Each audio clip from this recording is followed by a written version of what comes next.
عسلامة. ومرحبا بكم، إن شاء الله تكونوا تخير يا رب. كتاب اليوم هو قصة سجينة طهران لمارينا نعمت. هي قصة حياة مارينا نعمت الإيرانية التي سجنت وهي في سن 16 سنة، وتعرضت للتعذيب وصدر ضدها حكم بالإعدام بتهمة ارتكاب جرائم سياسية وقت اندلاع الثورة الإسلامية في إيران بقيادة آية الله الخميني. قصة مارينا نعمت هي قصة المراهقين اللي حبوا يخليوا إيران مكان أفضل للعيش، لكن تحركاتهم ما جبت لهم كان السجن والتعذيب والموت عوض الحرية والديمقراطية.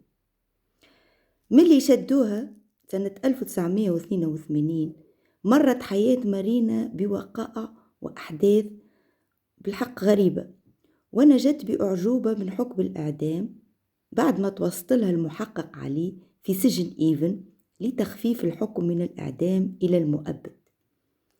الرواية هذه تحكي أحداث السجن والتعذيب، تخليك تفكر في كل سجناء الرأي في العالم اللي يتعرضوا إلى أبشع أنواع التعذيب والقتل بعيدا عن ما يسمع وما يشاهد في العالم، يعني الحاجات اللي مسكوت عليها.